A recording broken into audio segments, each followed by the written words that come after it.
और एजेंसीज में कहीं कमियां हैं तो बिल्कुल हम उनके खिलाफ एक्शन लेंगे। लाया है ताकि अभी कैंडिडेट जो है मल्टीपल रोल नहीं प्ले करेगा, एक ही बार लिखेगा। तो एग्जाम के बीच में किसी का इंटरनेट चलेगा, एग्जाम के बीच में कोई आके मदद कर सकता है, वो सब अवॉइड करने के लिए हमने सिस्टम बदल के एग्जाम सोल्यूशन के ऊपर हमने एक और सीडैक सोल्यूशन लगाया है।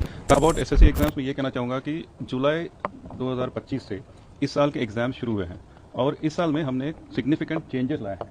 चेंजेस क्यों लाए हैं? चेंजेस इसलिए लाए हैं कि एग्जाम्स में हमारा हमेशा एक पॉइंट ऑफ कंसर्न था कि माल प्रैक्टिसेस, कुछ माल प्रैक्टिसेस हो रहे थे, जैसे कि एक ही एंटिटी जो है क्वेश्चन भी बनाता है और एग्जाम भी कंडक्ट करता था। तो माननीय कोर्ट ने भी आदेश दिया है कि आपको ऐसा नहीं करना चाहिए, क्वेश्चन कोई और देगा, एग्जाम कोई और करेगा। दूसरी बात यह है कि इम्पर्सनेशन, कोई कैंडिडेट स्क्राइब बन के लिखेगा, कोई कैंडिडेट किसी और के लिए एग्जाम सुपरविजन करेगा, कोई कैंडिडेट 2-3 बार 10 बार एग्जाम लिखेगा। तो इन सब का अवॉइड करने के लिए हमने आधार का प्रावधान लाया है ताकि अभी कैंडिडेट जो है मल्टीपल रोल नहीं प्ले करेगा, एक ही बार लिखेगा। तो एक जो है अभी हमने ये किया है कि सिस्टम में आधार कैंडिडेट ऑथेंटिकेशन के लिए आएगा और दूसरा जो है क्वेश्चंस कहीं और से आएंगे।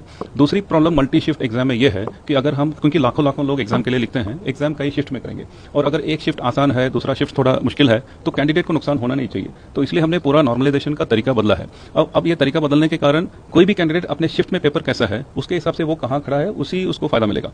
तो अगले शिफ्ट और इसका तुलना नहीं होगा। इसका दूसरा फायदा ये भी है क्योंकि सबसे पहले ऐसा होता था कि मल्टीपल शिफ्ट एग्जाम में पहले शिफ्ट का पेपर आते ही लोग सब उसके बारे में मीडिया में, सोशल मीडिया में बहस होता है, सबको पता लग जाता है कि ये पूछ रहे हैं, ये पूछ नहीं है, ये नहीं पूछ रहे हैं। तो उसके कारण बाद वाले कैंडिडेट्स को एडवांटेज होता है। तो अभी उसको चेंज करने के लिए हम सिलेबस के अंदर ही अलग अलग क्वेश्चन अलग अलग शिफ्ट में ला रहे हैं ताकि क्वेश्चन पैटर्न रिपीट नहीं होगा, कैंडिडेट को कोई दिक्कत नहीं होगा। अब मेन चीज हमने ये लाया है कि एग्जाम जो है प्राइवेट सेंटर्स में होते हैं। प्राइवेट सेंटर्स में इसको हम अवॉइड नहीं कर सकते हैं क्योंकि लाखों कैंडिडेट्स हैं और देश भर कैंडिडेट्स को एग्जाम लिखना है, उतने कंप्यूटर सेंटर्स हमें चाहिए।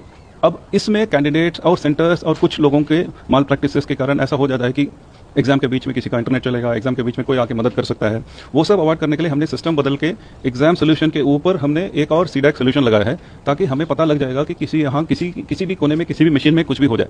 तो उसके कारण, उस इंटीग्रेशन के कारण जब इस साल का एग्जाम पहली बार जब शुरू हुआ जुलाई में, सिलेक्शन एग्जाम में कुछ जगह दिक्कतें आई, बीच में एग्जाम रुक गया, बीच में एग्जाम हैंग हो गया और मतलब वो सब इंटीग्रेशन के कारण हुआ है। उसी एग्जाम के दौरान करेक्ट हुआ है और उसके बाद अभी सिस्टम स्टेबलाइज हुआ है। हमने इसीलिए सीजीएल को भी थोड़ा डिफर किया है ताकि इसको दोबारा टेस्ट करें, ऑपरेशनली चीजें ठीक बने और उसके बाद कंडक्ट करें। धरना जो है वो पहली बार नहीं किया और इससे पहले भी धरना हुआ है, आप क्या कहेंगे उन बच्चों को?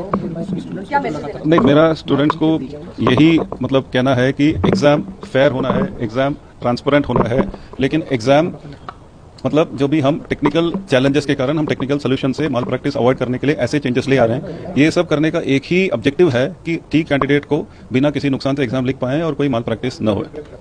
और स्टूडेंट को क्या मैसेज देंगे जो स्टूडेंट अगर आरोप लगा रहे हैं कि नहीं एग्जाम में गड़बड़ी हुई है, उनको करना पड़ रहा है, तो उनको आप क्या मैसेज देंगे? कि तो मेरा यही कहना है कि जो भी है एग्जाम कौन करवाता है वो दूसरी बात है, क्योंकि मेनली एसएससी का एग्जाम है, एसएससी की जिम्मेदारी है एग्जाम करना और एजेंसी जो